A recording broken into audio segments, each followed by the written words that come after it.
Salam sejahtera Malaysia, denyut nadi suara rakyat bergema di channel ini. Jangan lupa tekan butang subscribe, like dan share. Malaysia kita punya, cintai Malaysiaku, kita jaga kita.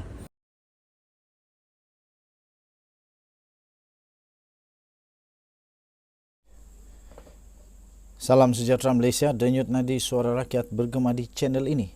Rupa-rupanya ada satu isu yang sedang panas sekarang ini, di mana ada cabar-mencabar supaya UMNO keluar dari barisan nasional. Wow, sekiranya UMNO keluar dari barisan nasional, saya fikir ada beberapa parti yang terus akan menjadi terkapai-kapai. MIC contohnya, MCA pun terkapai-kapai, dan beberapa lagi komponen dalam barisan nasional pasti terkapai-kapai kerana amat memerlukan bantuan daripada UMNO. Walaupun begitu, di malaysiakini.com baru saja diterbitkan lebih kurang 15 minit yang lalu, MIC cabar Lokman untuk bawa resolusi keluarkan UMNO dari barisan nasional.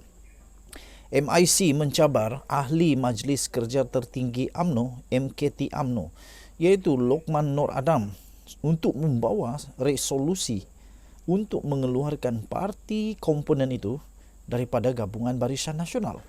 Wow, ini memang nada marah. Nada marah daripada MIC nampaknya. Ketua Penerangan MIC rasanya dah tak sabar, tak boleh tahan dengan Lokman Nur Adam ini. Sehingga Ketua Penerangan MIC Artinalan membuat cabaran sedemikian susulan satu kenyataan daripada Lokman Nur Adam bahawa UMNO tidak perlu melayan layanan istimewa kepada MCA dan MIC yang tidak mampu menarik sokongan China dan India. Sehingga beliau berkata, jika berat sangatlah beban untuk memikul MIC, berbincanglah dengan Presiden UMNO Ahmad Zahid Hamidi dan bawakan satu resolusi untuk mengeluarkan MIC daripada UMNO. Jangan hanya untuk mendapat perhatian murahan Lokman ingin mengeluarkan kenyataan sinis, katanya. Ini sebenarnya nak keluarkan MIC kah, nak keluarkan UMNO daripada BN? Tajuknya daripada Malaysia Kini ini, MIC cabar Lokman bawa resolusi keluarkan UMNO dari BN. Tapi dalam perenggan ini dia kata, jika berat sangatlah beban untuk memikul MIC, berbincanglah dengan Presiden UMNO Ahmad Zahid Hamidi dan bawakan satu resolusi untuk mengeluarkan MIC dari BN. Mana satu yang betul ni? MIC keluarkah BN ataupun UMNO? Ataupun tak pastilah. Nanti kita tengoklah laporan seterusnya. Jangan hanya untuk mendapat perhatian murahan, kata Lokman ingin mengeluarkan kenyataan sinis.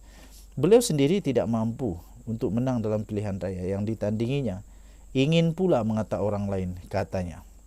Dia berkata demikian ketika mengulas wawancara Lokman dengan sebuah portal yang mengatakan MCA dan MIC perlu membuktikan mempunyai sokongan pengundi bukan Melayu untuk bertanding dalam pilihan raya negeri PRN.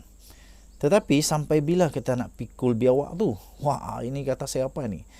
Kalau kita ada sahabat yang setia, tak ada masalah. Selama mereka ini kalah 2008 sehingga 2018, mereka tetap menjadi menteri walaupun mereka tak ada kerusi, katanya.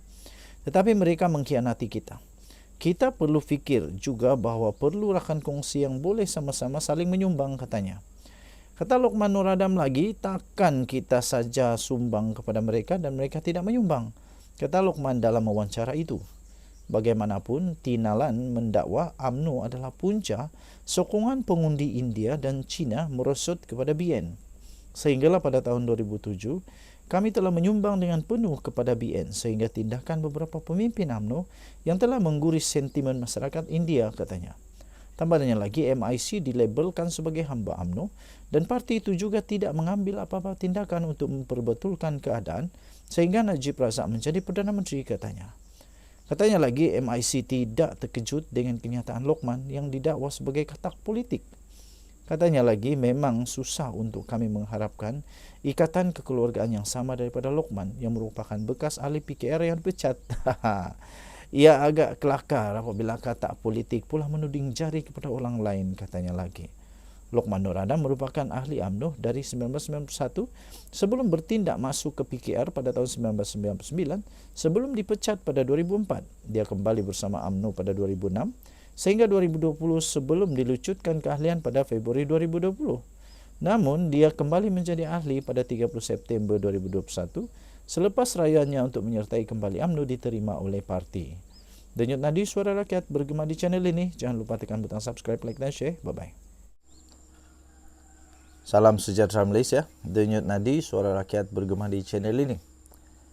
20 Jun yang lalu, nampaknya ada satu pembayang siapakah calon untuk MB Selangor.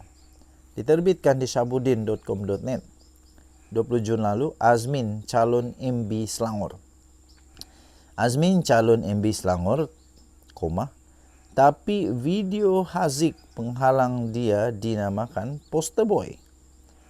Semalam PN memaklumkan walaupun mereka sudah mempunyai calon menteri besar, jika gabungan itu berjaya merampas Selangor dalam PRN akan datang, tetapi tiada poster boy akan dinamakan.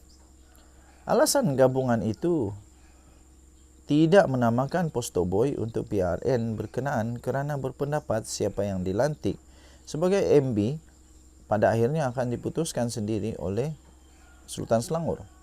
Dengan alasan sedemikian, maka disebut tiadalah siapa dinamakan sebagai poster boy bagi negeri Selangor.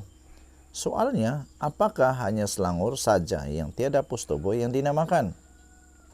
Bagaimana pula dengan Kelantan, Terengganu dan Kedah? Ada poster boy atau tiada? Sepatutnya jika PN meletakkan alasan calon menteri besar adalah hak dan budi bicara pihak istana negeri masing-masing membuat penentuan, maka semua negeri juga tidak perlu ada poster boy. Sementara menteri besar sedia ada difahamkan akan diletakkan sebagai poster boy bagi Kelantan, Terengganu dan Kedah, PN sebaliknya tidak berbuat demikian di Selangor adalah disebabkan hal-hal yang merunsingkan gabungan itu sendiri. Melalui beberapa maklumat yang diterima, adalah tidak disangsikan lagi bahawa Azmin Ali, Adun Bukit Antarabangsa sekarang, adalah calon menteri besar jika gabungan itu berjaya mengalahkan PH di Selangor. Perkara itu diperkuatkan lagi dengan kenyataan daripada pengerusi PN, iaitu Mahyadin Mat Yassin baru-baru ini yang mahu dan meletakkan keyakinan kepada Azmin untuk menghadiahkan Selangor kepada gabungan itu. Begitupun Azmin dikatakan tidak akan bertanding lagi di Bukit Antarabangsa. Sebaliknya akan berpindah ke Dun Hulu Kelang, satu kawasan dalam Parlimen Gombak. Dalam PRU 15 yang lepas, meskipun Azmin tewas kepada Amiruddin Syari di Gombak, tetapi beliau menang di semua peti undi dalam Dun Hulu Kelang.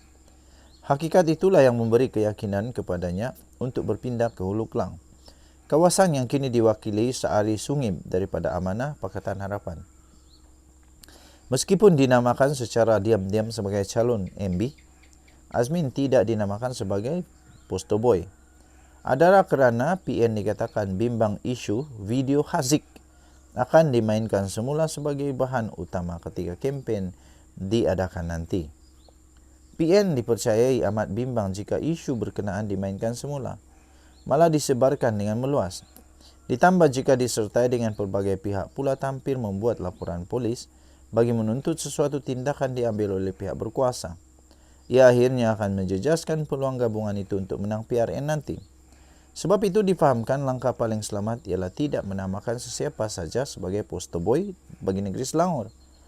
Yang nyata Azmin adalah satu-satunya calon pilihan untuk MB Selangor yang ada di dalam hati Mahyadin dan perkara berkenaan memang dalam pengetahuan kebanyakan pemimpin utama bersatu serta PN. Selain Nur Omar telah mengumumkan tidak bertanding, sebaliknya akan menjelajah ke seluruh Selangor dan memastikan kemenangan PN merampas negeri berkenaan. Beberapa bekas menteri seperti Muhammad Zain Mohamed, Saidan Kasim dan lain-lain lagi dipercayai akan turut membantu dengan aktif sepanjang kempen diadakan. Yang nyata dalam 6 negeri yang bakal berlangsung PRN nanti, Selangor akan menyaksikan pertandingan paling sengit sekali. Selangor menjadi matlamat utama bagi PN untuk melonjakkan harapan mereka untuk memenangi PRU akan datang, dan negeri itu juga menjadi benteng utama kepada PH sama ada mampu kekal bertahan lagi atau bakal terkulai dalam pelukan kuasa dengan kekalahan di Selangor nanti. Semua kecengkaman kuasa bakal melonggar sendiri. Sabudin Husin, 20 Jun 2023. Bye-bye.